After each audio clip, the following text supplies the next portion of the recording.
This podcast is proud to be part of the TalkSport Fan Network. TalkSport. Powered by fans.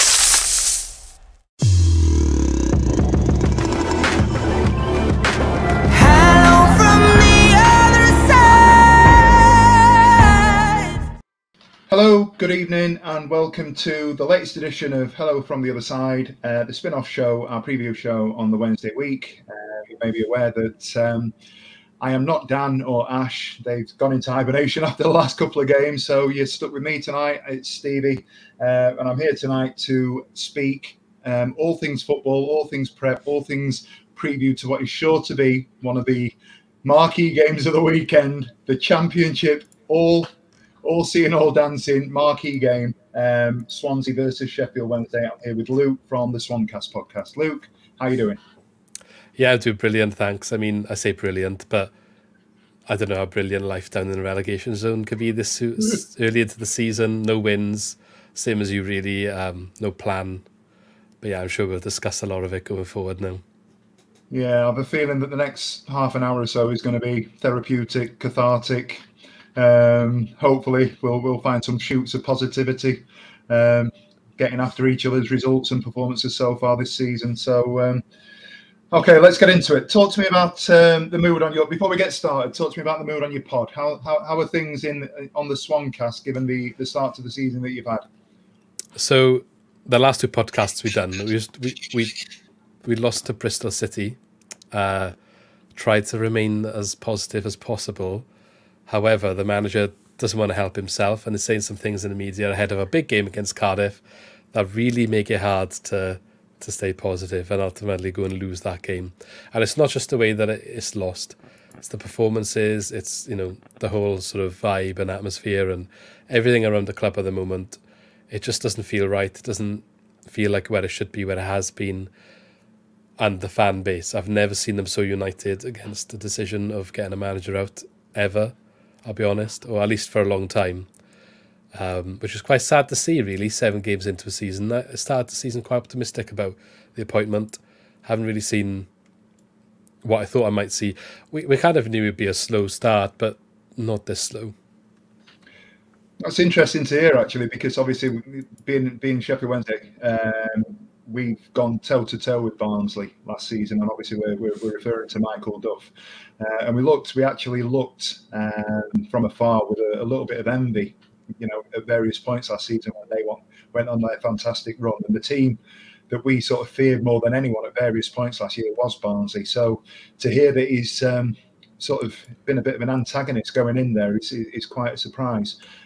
Is there anything that you can actually pinpoint specifically that he's done? Is it the things that he says in the press? Is it the style of play? Has it changed drastically since Russell Martin left? Yeah, it's both of those things, actually, I think. I can't tell you what the style of play is right now. So in terms of where it's gone from Russell Martin, I can tell you what we lost. I think what he's trying to do is the priority is to shore up the defence. And you only need to look at Southampton right now to see why that was something that was needed to be done. You know, Russell Martin, manager of Southampton now, they've conceded the most goals in the league. So that's where we were last season. It wasn't quite as bad as what they're showing now, mind you, but that's where we were last season. So that was definitely priority. We acknowledged that on our podcast earlier in the season, and that's where he's going to have to start. And I think he has been doing that, but we haven't really seen the improvements to sort of get you on board. There's been some. We are a little bit better defensively, but we're still making individual mistakes, which have carried over from Russell Martin era, and ultimately that's what's cost us any results. So then it's difficult to kind of acknowledge that he's working on this area, it's improving, now we can move on. Still hasn't got that right fully.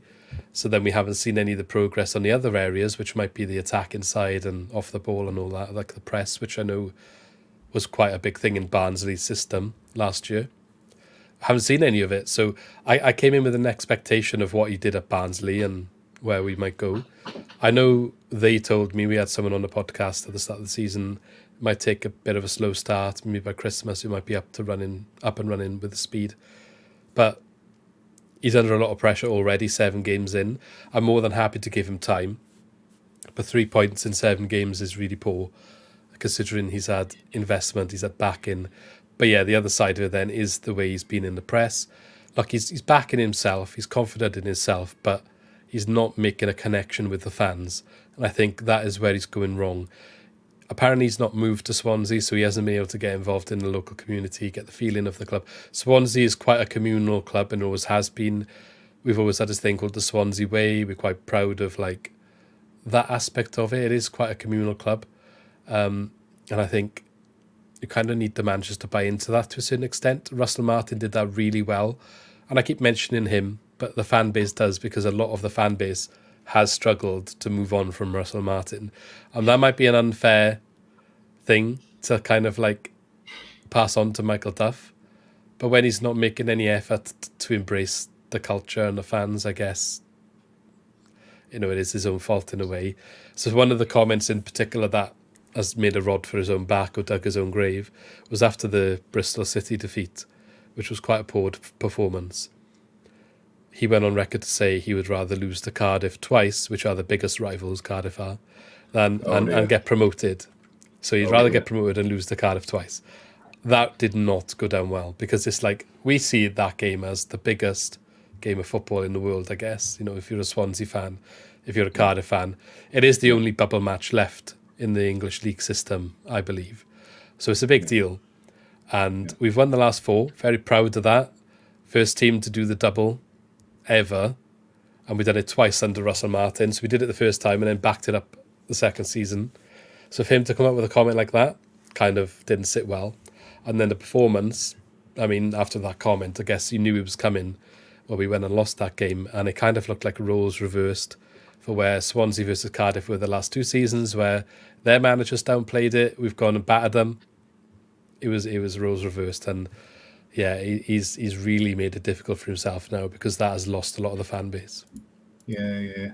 I mean, you obviously, I've got to profess to not be an absolute expert on Swansea. We've been out of the league for a couple of years, and there's been times when Swansea played in the Premier when we've been in the Championship, sort of thing. So it's been a while since we've obviously crossed paths.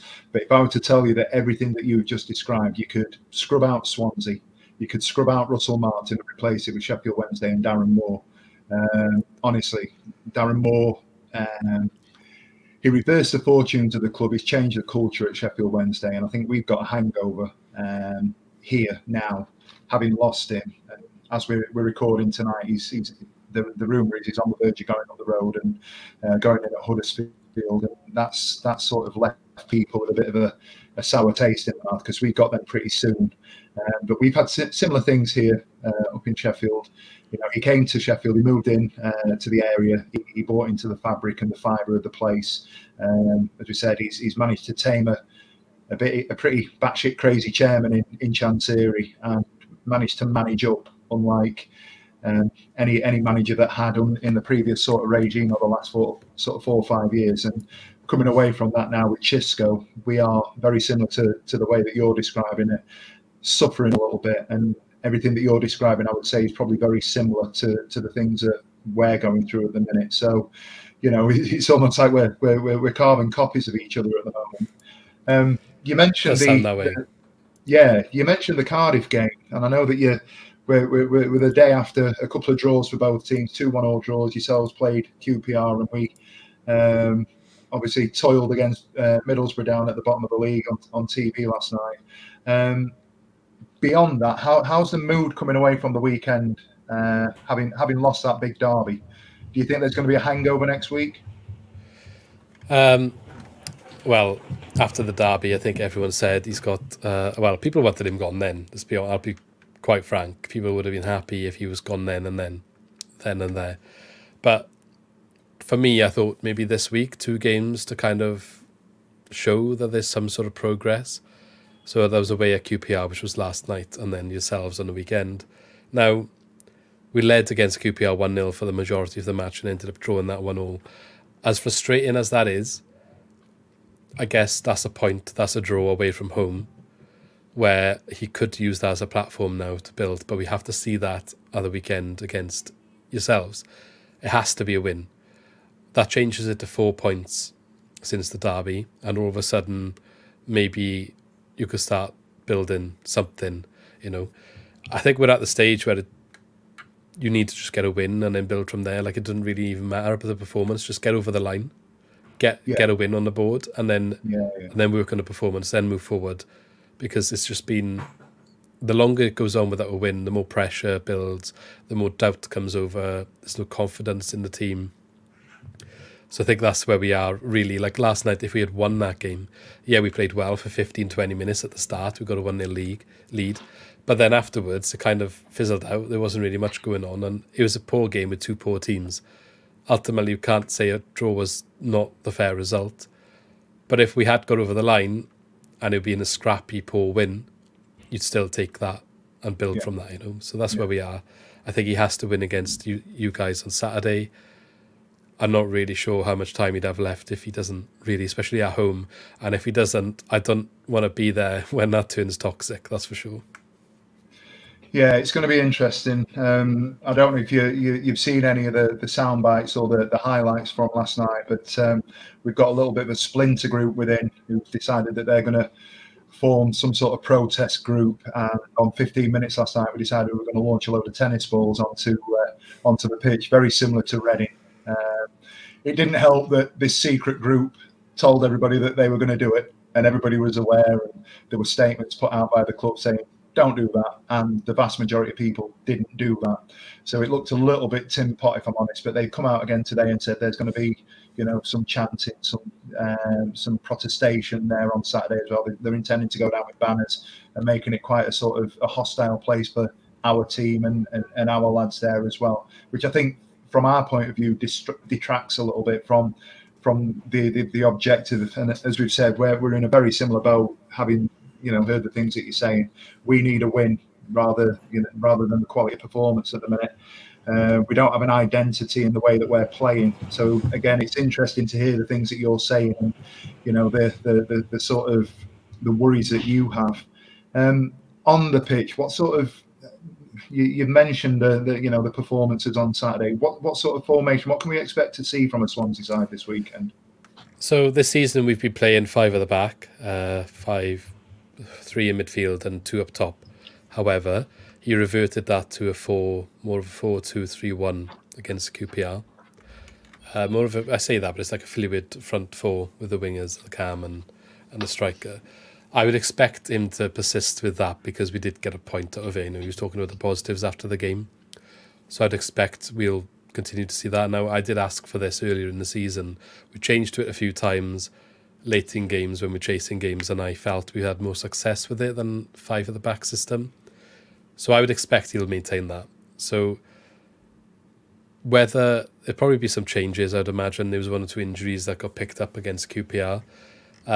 When it comes to maybe how we'll play with that system, it's the same as what you said. There's not really an identity at the moment. I know the end goal is meant to be similar to what Barnsley was offering last year, but right now I don't know what our attacking game plan is. At the start of the QPR match, it was getting out wide and crosses in, and we got a goal that way. But quite often we see that we can't get the ball forward because the guys up top can't really hold the ball up. Not to say it's long ball up to them and they're expected to hold it up, but even to their feet. They just get bullied off the ball and they can't play the other players in around them. We can't get a foothold in the opposition half, and then we can't build on anything. So it's quite tricky to see what the plan is. And we don't necessarily seem to be always playing as wide as possible then to stretch the field. So yeah, last season, that's what we were doing, making the pitch as big as possible, keeping the ball. Possession was so important for us, you know. We were looking in the 60s to 70s in a lot of games. So it's a complete change from that. And I think that's what the fans are struggling to kind of deal with as well, from seeing no structure, I guess. Yeah, you mentioned 60s and 70s. I don't think we've broken 48% possession this season. The Southampton game at the start of the year, I think we were down at 27%. So we're setting up exactly, Russell Martin, isn't it? So that's what we would have been like last year. Yeah, absolutely. They absolutely passed us off the park, pumped us to, little 5-yard, 6-yard passes, and we will sit off you on Saturday. And we're set up to counter. We play one up top. And there's a chasm. It's not just a gap, it's an absolute chasm between our front player, whoever that may be, and the two supporting players that are behind him. So, you know, we've struggled to get shots on goal. We've struggled to score from open play. So it's quite a negative sort of dour feel when we're setting up at the minute. Everything seems so meh. And I think a lot of the fan base at the minute are feeling quite apathetic. So well, I think you mentioned off air that it was going to be a little bit of a dour nil-niller. It may very well be the case as things are setting up at the minute. So I imagine you've spent a little bit of money pre-season. You managed to get some signings in. Has there been a massive turnover in terms of the playing personnel? Yeah, we brought 13 players in. We haven't spent massive amounts of money, and considering the players are left, so most namely Joel Perreault for big money. You know, we spent less than what came in, is what I'm saying. But out of the players that have come in, some of the notable acquisitions would be Josh Key, that you might have heard about from the lower leagues, who came in a right back. He's been quite positive, bit of raw talent, definitely one of our bright sparks this season. We've had a couple on loan that have also performed quite well. So specifically Charlie Patino's come on loan from Arsenal.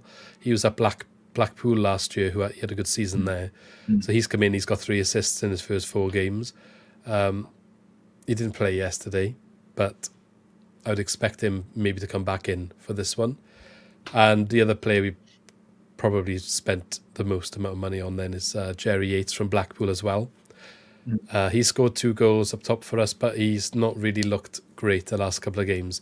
Since Perreault has left, he's partnered with a couple of different people, but I just don't see us getting the best out of him at the moment. I don't know whether that's because he's not with someone that complements his style. I think we realised what we missed when Perreault's gone now, because as much as Perreault looked quiet at the start of the season, Yates maybe had the space then to get his goals, because Perreault's taking the attention away from the defenders. But yeah, Yates has been with Lowe, he's been with Cullen. There hasn't been a solution really to our up top troubles right now. So I think he might come back into the squad tomorrow, Saturday, because he didn't play yesterday either. But I don't know whether we're getting the best out of him at the moment. So for you to be concerned, I'm not so sure. He kind of needs opportunities. He's not creating anything on his own. So yeah, we need to start creating more from behind him, really. Okay. We've done a little bit of a dissection of where we are, and I have to ask last sort of question about you guys before we move on to a couple of other things and some previews.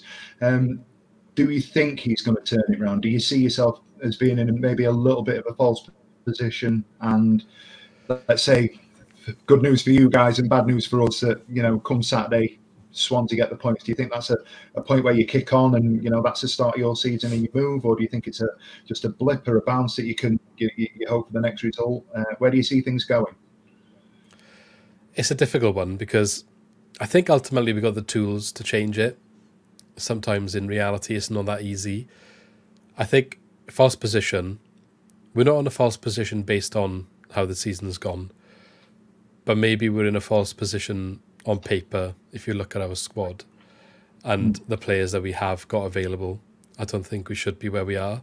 I'm not saying that we should be, you know, in the top 6 or anything like that, but I certainly don't think we should be in the bottom 3, which is perhaps why, you know, why the atmosphere and the pressure is the way it is. I think Duff, you know, he's clearly a good manager from what he's done in the past. Maybe he's coming, the approach that he has doesn't suit the club, doesn't suit the fans. I'd like to say he could change it and he could turn it around, but it has to start with getting results. The problem he has is because of what he's done in the media, I feel like he's made it so much harder for himself to win the fans back around now. It's not just about performing on a pitch anymore. People think he's not connected to the club and the community and hasn't really got involved. So I think he's just made his job so much harder. I'd love to see him prove everyone wrong, you know, go on a bit of a run now, starting with a win Saturday. We need to see a little bit of progress on the pitch. All right, okay, now I can see the style he's trying to bring here. Now I understand what he's trying to do. I can see the progress he's trying to make. Until we see that, nothing's going to change. And to be honest, he's only got a couple of games to maybe do it, because I think the fan pressure is getting to the point where I wouldn't be surprised after the last two games, if there's not a win Saturday, if he is gone. I never want to say that so early into a season by any manager, especially one I think has got potential, and I think he will have a good career elsewhere if he does go. But the way everything is at the moment, it does feel like you wouldn't be surprised to see that result. And yeah, I think, we need everyone pulling in the same direction, really. And it's one of them where if it keeps getting worse, how long do you leave it as well? Like, I don't know what the right decision is. I don't know what the answer is. Sometimes you think you need to give it a little bit more time, and it's easy to say that. But I think when you're in the situation of negativity, it's hard to get out of it as well. Yeah, the way you're talking about the man there, it makes me feel that if he does go, it's going to be a bit of a learning curve for him, and he may have to take a step back and maybe move to with due respect, a smaller club to cut his teeth again before he steps up again, because obviously this is the highest level that he's managed at. So we'll see how things pan out. Again, it's down to what he's saying in the media. He said after last night's game, he got asked about being under pressure and all of this, and he said he had the backing of the board. He probably has like 3 games to save his job, I think he said, which he said he knows it's a results business. But then he also said, I'm not here to change the fans' minds. If they've already made their minds up, then it is what it is. I'm not here to change that. I'm here to get results. And so I think he's just not helping himself. I don't really understand it. I think it's so important when you find yourself in a situation like this, and talk about everybody will be aware of the miracle of Hillsborough, the reverse of the 4-0 in the League One playoffs last year for us. The way that Moore galvanised our fan base. He'd done it previously, but to get a group of fans together at 4-0 down at home in the playoffs, having spunked winning the league basically, which is where we were in March before we played Michael Duff and his Barnsley team, ironically. There's so much to be said for having the support and the fan base in those difficult periods. And if he's not getting that right, then as you've said and we've articulated here, he's creating a rod for his own back. And regardless of results, and it's going to take results, performances, and the right things being said for him to get things going in the right way. Yeah, exactly. Okay, you're an expert of the Championship in relative terms compared to us, because we're newbies after two years out. Couple of questions. Do you think the Championship is more difficult this year than it was last year?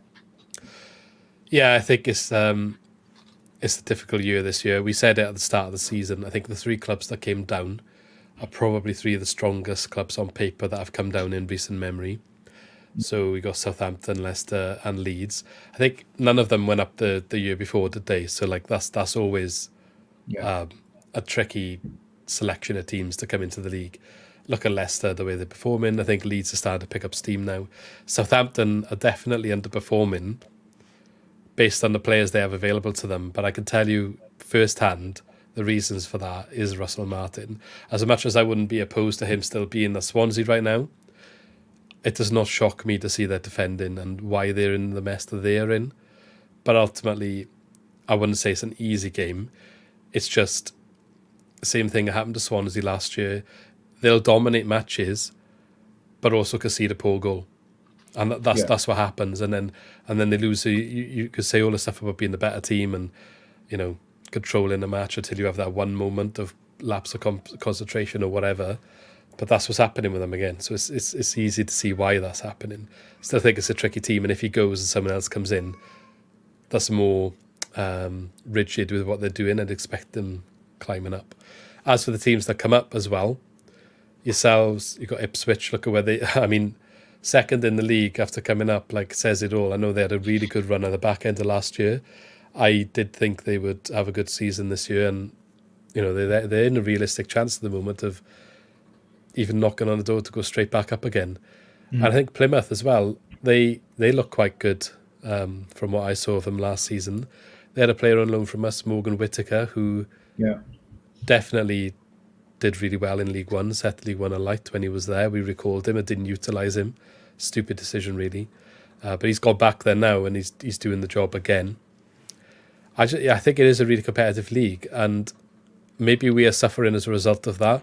There's been a few seasons on our podcast where we have talked about the Championship being quite poor. We finished 10th last season after being on a horrendous run after Christmas of like 3 wins in 24 games. And then because we had a run of 7 wins in 9 games, we managed to shoot up the table and finish 3 points off the playoffs. Yeah. Don't really think that happens in most seasons where there's a strong collection of teams. And I think you could argue maybe it's catching up to us a bit where we are now. And maybe reality's hitting us, if you're being bluntly honest. I think personally we have got a squad better than where we are. But maybe a strong league where teams are turning up a little bit more than they have done the last few years. We are not, and that's why we are down where we are right now. Yeah, I can see that. Okay, last couple of questions, if that's all right. Sheffield Wednesday are in the local press. We are a little bit of an enigmatic force, shall we say, at the moment, where things have not gone the way that we'd expected to, having managed to secure promotion the way that we did, the manner that we did, playoff final at Wembley, getting up, and then some of the statements that our chairman's made. I'm curious to know from a distance the perception that Swansea might have of us. I know we're down at the bottom end of the league, and it's already we're talking about it potentially being a 6-pointer. Do you look at us and think, crikey, that's a bit of a mess? I was quite gutted for you, really, because I thought you were going to come up and have a decent season. I didn't realise. I know when we were doing our pre-season kind of rankings, I don't think I realised what was going on with your manager, and I didn't realise he'd left. When I found out, I was just a bit confused. I was like, hang on, he's just got promotion and he's gone? Like, what's going on there? That didn't happen. It's like you want to be coming up, that's a really exciting thing, You're going up to a new league, you want promotion. You want to use that momentum to get a good start and build from it, because it is going to be a hard season, but you never want to play a team that's come up right at the start, because of that new team in the league sort of bounce. But it really seems like a bit of a mess, when you look at what actually is going on. And I do feel a bit sorry for you, really. But we know what it's like having poor owners, so we understand that. Maybe haven't had the situation exactly that you're going through, but the entire stint of our current owners being here, depending on how well or not so well we're doing on the pitch, the fans are more vocal or less vocal about wanting them out, but they do want them out. Generally, it just kind of goes quiet if you're doing well. So yeah, I hope we manage to turn it around, really. But yeah, it's a shame to see, I think, from an outside perspective of what's going on at Sheffield. And as for how we look at the game, like, we see it as a must-win, to be fair. Like, regardless of where you are now, if this was the first game of the season and we were at home to you guys coming up from the league below, we'd have to see it as a must-win because of where we have been in the last few seasons. We might not have reached the playoffs in the last 2 years, but we've been knocking on the door, and the 2 years before that we were there. So if we want to progress and we want to go back to the Premier League, which is where we do want to be, don't feel like that right now, but that's where we want to be as a club. We got to see those sort of games at home, especially as must-wins. But in the situation we're in now, it is definitely a must-win. It definitely is a 6-pointer. So. Yeah. Do you look at our squad? And again, I'm not sure if you do or you don't. Do you look at our squad and think there is the danger man, the danger player that we need to be looking out for? Is there anybody at Sheffield Wednesday that you worry about on Saturday?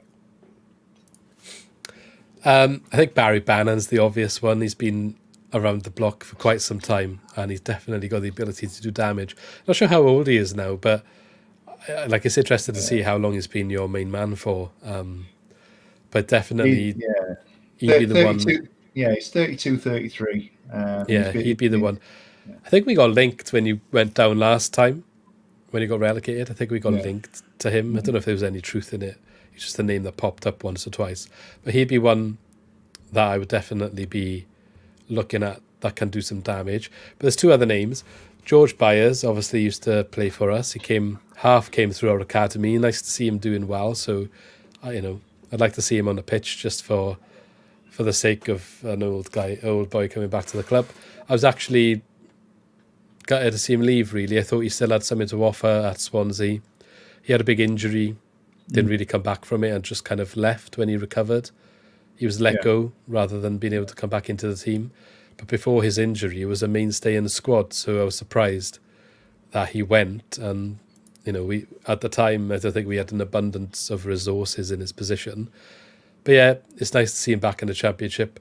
The other person then, Callum Patterson, just because Cardiff lad, I'm sure he'd love a goal against us. So never like to be playing against those sort of players either. We've managed to reconvert him. So we signed him. He moved from right back to centre forward. He's played every position bar goal in the last year or so. What's he playing these days? He's set up at right back again. He's moved back again this year.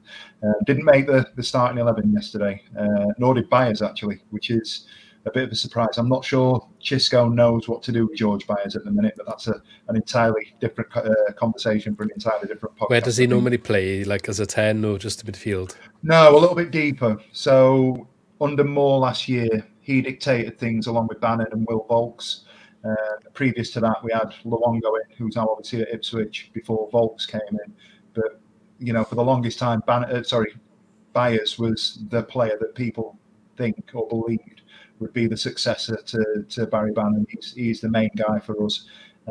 He's had a couple of injuries with us over the last sort of 6-7 months or so, and that set him back a little bit. And he's struggled to find that little bit of consistency in terms of the running the side.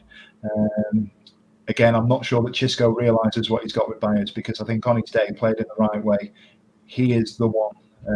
But our manager at the minute is so batshit crazy. He's probably going to put him on the bench on Saturday, because that's where we are. I think if he's sensible, he starts him in this game just as he's going to want to score against his former club, isn't he? You'd hope so, and I'm sure, having heard the things that you've said, he's going to get a decent reaction, a decent sort of welcome back from the Swansea fans, which would be nice to hear. Yeah. Right, final question then. Let's do it. Where are the points going? I have to say, like I said earlier, it is a must-win for Swansea. They have to win this game, so I need to back them. I don't think it's going to be anything special. I would take a 1-0 scruffy win, and that's what I'm going to go for.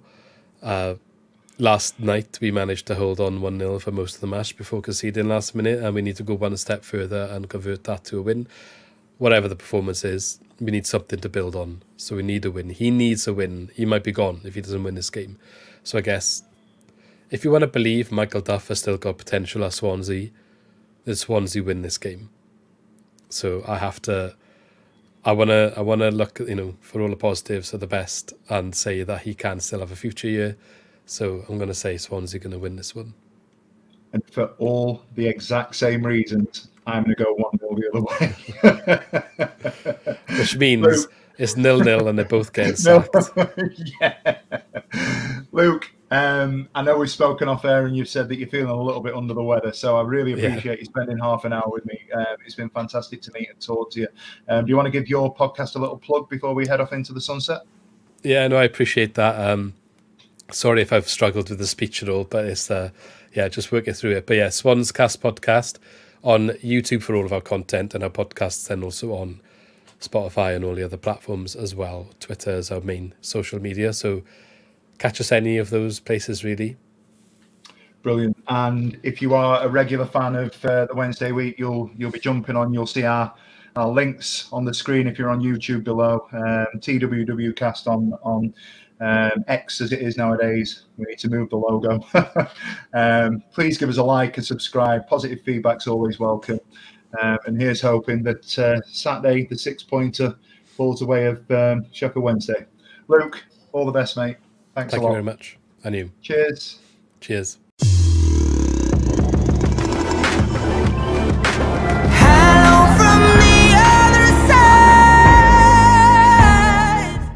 This podcast is proud to be part of the TalkSport Fan Network. TalkSport. Powered by fans.